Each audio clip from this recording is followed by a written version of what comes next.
Thanks for stopping by Big Top Gaming. My name's Brian, and in this video, I'm going to be going over the contents of the Masquerade box for Moonstone.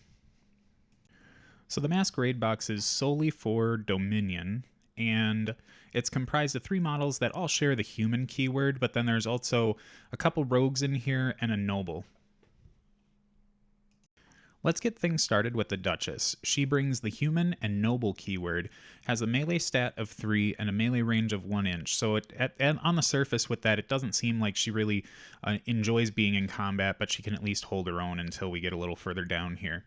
She has an arcane stat of 4, which is above average for the game, and has an evade stat of 0. When we move on to her active abilities, the first one that makes her melee interesting is Concealed Dagger. If this character deals piercing melee damage, increase the damage by +1. And if this character plays a rising attack, increase the damage by another +1.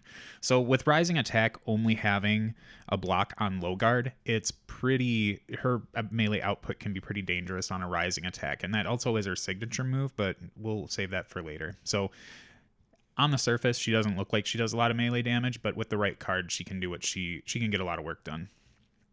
She also brings the ability Network of Spies that just states you gain +1 to your initiative roll each turn. So a phenomenal ability to try and help get the initiative away from your opponent if they happen to have won the roll off at the beginning of the game, or it just solidifies that you'll be getting, or it makes it a lot easier to get that first activation every single time you start a new turn. She also has Strength from Suffering. Whenever another character suffers wounds from a catastrophe result, this character restores that many wounds. So with Strength from Suffering, this doesn't have a restriction on whether it's friendly or enemy, so you really could try and manufacture your own catastrophe, but if your opponent wants to eliminate the Duchess and cause catastrophes on your models, they're going to have a hard time doing both of those with her gaining all those wounds back from it. The final passive ability that she has is Foreboding. After any enemy character completes an action targeting this character, it suffers 1 wound.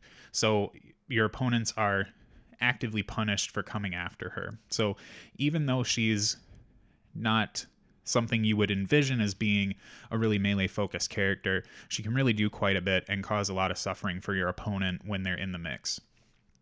When it comes to her arcane abilities, she only brings 1, but I feel like it's a pretty potent one.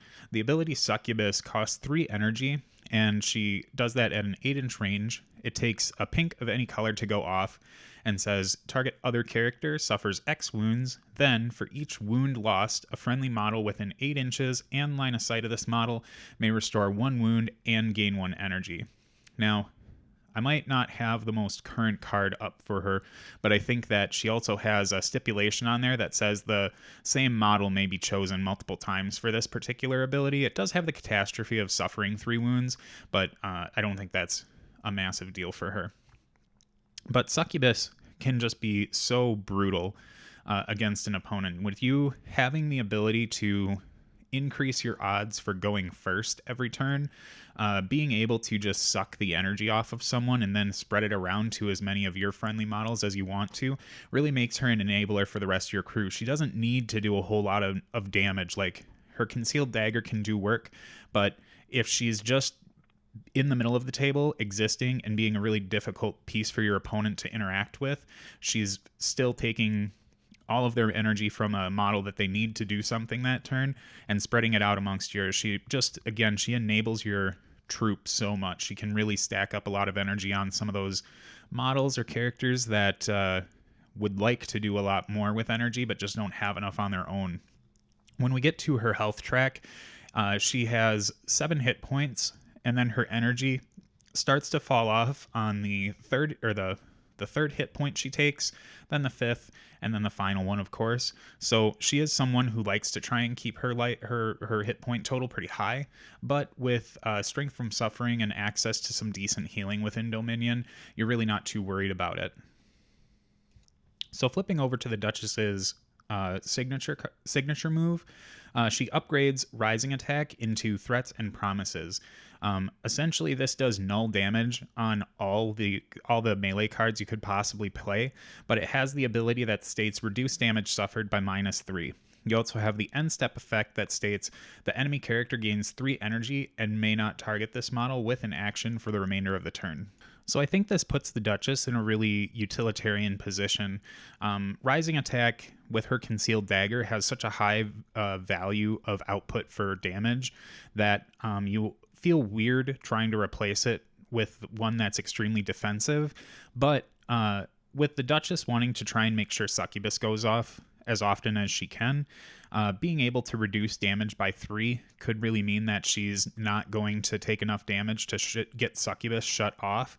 And then with the end step effect, it feels weird to give your opponent a bunch of energy, but if they only have abilities that target an enemy model, if they're like a big melee beater or something, or they planned that they were going to just try and dumpster the Duchess in one activation, this really shuts that off. They can't do anything with it. So the most they'll be doing is like maybe stepping out of combat with you and going off somewhere else, but that really messes with your opponent's activations or their expected outcomes that they've kind of formulated for their turn. So it might even de-incentivize a person for ever putting a big melee beater into you, and then they'll just start shooting instead. So I think what this threats and promises combined with everything else that the Duchess does is it makes her such a difficult model for your opponent to play around, and they have to do something about her. Otherwise, you're just going to be shutting down some of their big active models and stealing their energy and throwing it onto yours and making your models do more. She's an extreme enabler for your crew's output and very difficult to remove. So I think she's a really strong pick for a Dominion list. She also doesn't have any keyword interactions, so she doesn't need to. She could be with a bunch of goblins and do just fine with them. So I think she's a strong pick for any Dominion based list. Next up in the discussion is going to be Creep. Creep is a human rogue and has a melee stat of 2 at a range of 1, so a little bit lower on the melee output. You don't want to get him into combat. It's not where he wants to live. He has an arcane stat of 3, so fairly average there, and then brings the evade -1, which is always nice to have any kind of modifiers on evade. The arcane stat of 3 can get a little fluid with him, though. He does bring along 3 energy with a 7 hit point health track. He does lose his first energy on the second wound he takes, and then again on the 5th and final, of course. He does, like the Duchess, bring Concealed Dagger. So if he deals piercing melee damage, you increase by +1, and if he plays a rising attack, you increase that damage by +1 as well. So even though he's only got that melee stat of 2, doing like a go for it action or something like that could mean that he could actually get some damage done. So your opponent might be interested to try and get the Creep into combat, but he does have the ability to kind of hold his own if he absolutely has to. When we get to his active ability, it's called Victimize and costs 2 energy at a range of 8 and simply states that the target gets +2 evade stat until the end of the turn. So a really great enabler for trying to make either really high or really the evade stat is really low on a model, like a -2 or something like that. You can try and bump them up to make them a little bit easier to hit, or you can make it so you're going to get a ton of cards against something like a giant or something like that. You taking something up to evade 4 is pretty intense. But a really great enabler for an ability considering it's active and you don't need to really do anything to make this happen other than spend the energy.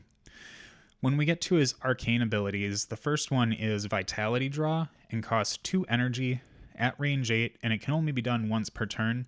It states that the target loses X energy. It goes off on a pink of any color. That's where we get our X from. So they lose X energy. A friendly model within 8 and line of sight of this model gains that much energy.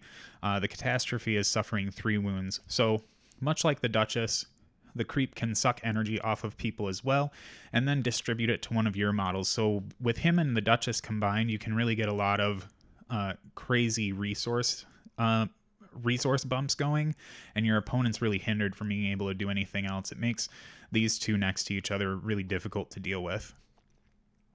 The final arcane ability he brings along is Incubus, and it costs 2 energy to cast at a range of 8. It's also pink X for the casting value. The target enemy suffers X wounds, and a friendly model within 8 and line of sight of this model restores that many wounds. You do catastrophe, or on a catastrophe, you suffer 3 wounds also. Same thing as the Vitality Draw ability. So These two arcane abilities make Creep quite versatile when you're playing with him. He can take energy away from an enemy model to give to another one of your friendlies, making it so that they don't really get to do a whole lot, and you get a model that gets to perform above what their expectation is.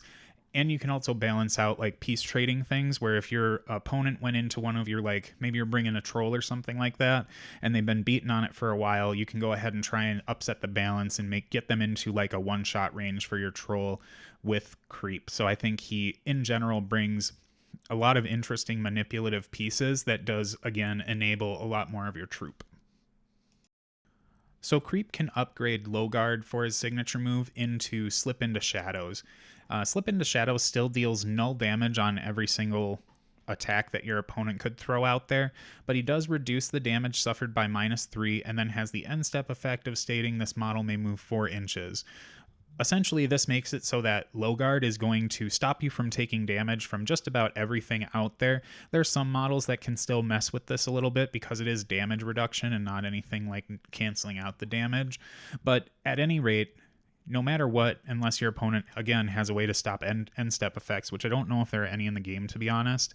But being able to move 4 inches away means your opponent has to spend more energy to get into combat with you, so you're still draining on their resources, even though you're not actively doing like Incubus or Succubus, or Vitality Drain and Succubus.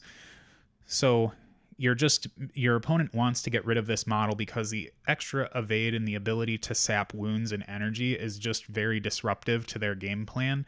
But he's so hard to tie down where it's almost like your opponent might not want to come into them at all unless they have certain things that they can use to get around Slip into Shadows and the rest of his abilities. So overall, I think Slip into Shadows is just going to be your automatically play it whenever you get a Low Guard, and it's a extremely powerful signature move to make sure that Creep can keep doing what he needs to do for the rest of the game. Rounding out the Masquerade box is Claudia Duvel. She's a human rogue with a melee stat of 4 and a range of 1 inch. She has an arcane stat of 3 with evade -1. She brings 8 hitboxes and 3 energy with her, with the first one dropping off after she takes 2 damage, and then the second one dropping off after she takes 6.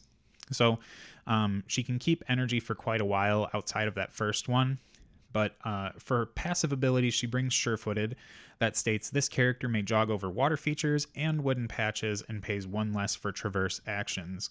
The nice thing about Sure-Footed is I enjoy it a lot on this model when I'm playing against someone who doesn't have it. She does have 2 guns in her hand and uses them, so it's nice to be able to hide her behind a terrain or a water feature or get into a forest and then start shooting at your opponent's pieces.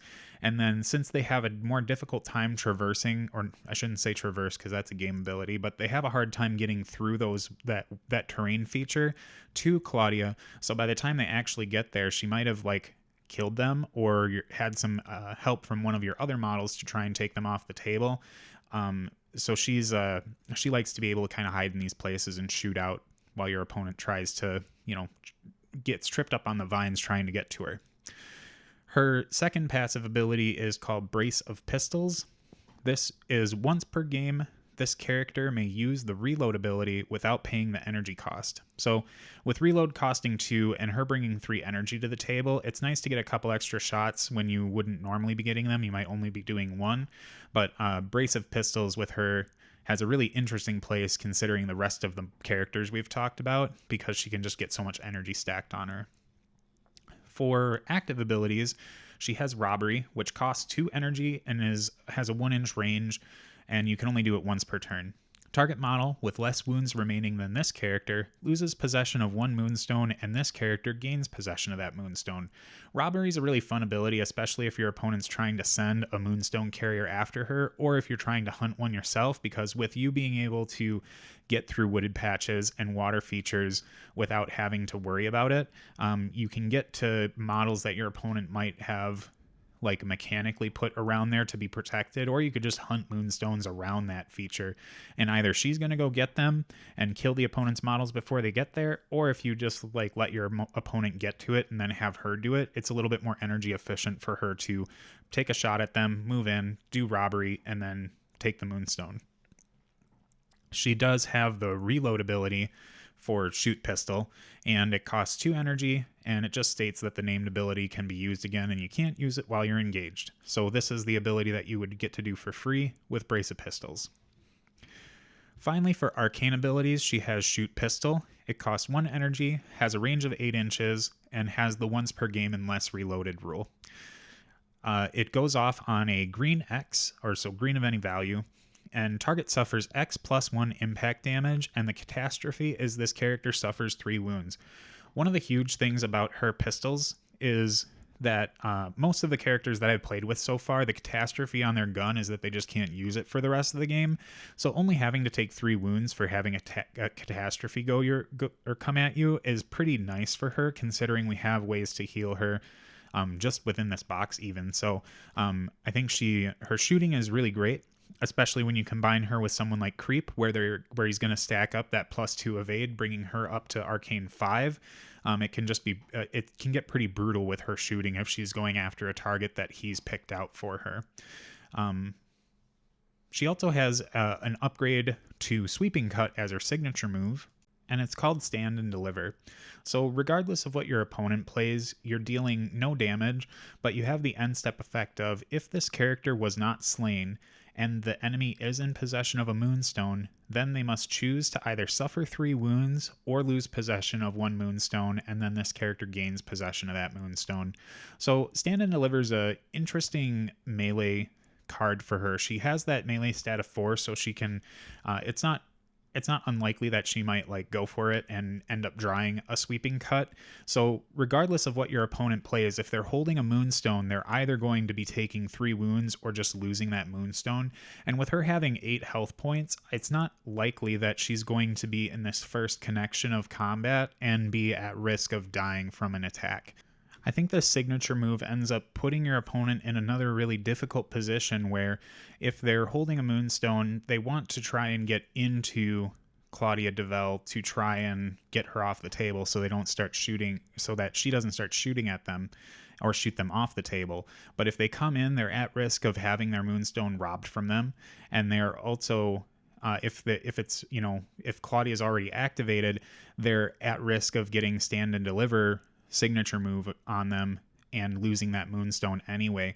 So it's like she has all of these really great abilities that stop your opponent from wanting to connect with her, but if they don't connect with her, she's just going to sit back and start shooting. So I think that Claudia becomes, again, another very difficult piece for your opponent to negotiate how to deal with, unless they're trying to just outrange her.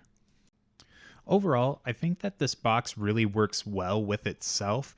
I know that it seems like a lot of the boxes are really designed in order to be able to function together, but this one really just feels great because you're using the Duchess and Creep to pull energy off of your opponent's models to help enable Claudia to do more shooting. I think I ended up shooting 3 times with her in one activation, and I didn't even have to use Brace of Pistols because there was just so much energy being stacked on her. And then when you've got the Creep doing things like making the evade stat worse for your opponent, and that enables Claudia even further to get more damage out there. And then you're also stacking things like getting Incubus going so that you can enable robbery from Claudia Duvel without really any input from her if she has to take a little bit of extra energy to get to your opponent, right? So an extremely synergistic box, and the overall theme here is it's just really hard for your opponent to make good decisions into this list, because whenever they decide to do something, like they try to commit to one of the pieces in this box, they're really punished for it. So they have to be willing to accept that punishment in order to try and take one of these pieces. And sometimes they won't even do that because every single one of these models has some kind of crazy defensive tech built into them outside of Claudia, where her defensive tech is more so just punishing your opponent for doing things to her. So overall, I think the box is really well designed and a great addition for any Dominion player. If you're playing goblins or fairies, these pieces don't rely on keywords, and they just help they just help your army or your troop do what it wants to do, or makes it difficult for your opponent to kind of come into you. So a strong purchase for any Dominion player. I would like to touch on one model that I really like to bring along with this box, and that's going to be the Gnome Rogue Murade. So the thing that I like the most about him, there's multiple things I like about him in this list. How is there not? Because he's got a bazillion abilities. But Honor Amongst Thieves states that friendly rogues within 6 inches gain +1 arcane stat. So when you combine that with Victimize and Claudia, she is able to put a lot of work out there, and your opponent's going to be really conflicted about trying to call any bluffs you might have, because you've just got so many cards in your hand, and with stacking so much energy on her, she can just keep blasting away at people. And Murade helps get her up there a little bit with that, and also can help both the Duchess and Creep with their Succubus, Vitality Drain, and Incubus abilities, because like they're already pretty decent arcane stat, and now they're just getting an extra buff for it. The other cool things that Murade can bring to this particular Troupe is he's another source of robbery. So you're able to kind of really put some pressure on your opponent and being like, I don't really need to pick up the Moonstones. I'm going to have you waste your energy picking them up so I can just steal them from you later. And you will have less wounds than me because I'm likely going to be shooting you to get some damage through. But being able to use the squeaking ability to move your opponent closer to you means that if they are trying to dodge that shorter range of 8 inches with Claudia's shooting, they really aren't going to be able to get away from you very much, because you're able to reposition your opponent's models for just the low cost of 1 energy that they don't really have much of a say in. So I think that Murade is a really interesting addition into this army, given that Troupe, given that he's a rogue and synergizes with everything really well. Thanks for sticking around to the end of the video. I really enjoy this Troupe box. It's definitely aesthetically interesting to me. I really do like painting like billowing, flowing cloth. So the Duchess is really, she's like next up on my painting table to get done. But they play really well, or they're fun to play for me. I don't think they're so much fun for your opponent to play into, because they do make things difficult for them and can really stop them from doing what they want to do, which is play the game. I had a game recently with them where my opponent had brought Lubard with them and was really excited to attack with a giant, and they didn't attack until turn 3, and I was the one who made the attack with him. So you know, that it's just like, if you like the weird control-y stuff, these are the models that you should be going for. And I would definitely suggest anyone, even if you're like a diehard Goblin player, these models will fit well into a Goblin list. They might take away from some of the synergy from your other models and being able to get some cool balance there, but when it comes to just really disrupting your opponent, they're a phenomenal box to pick up. So thanks again for watching, and I look forward to making the next one for you.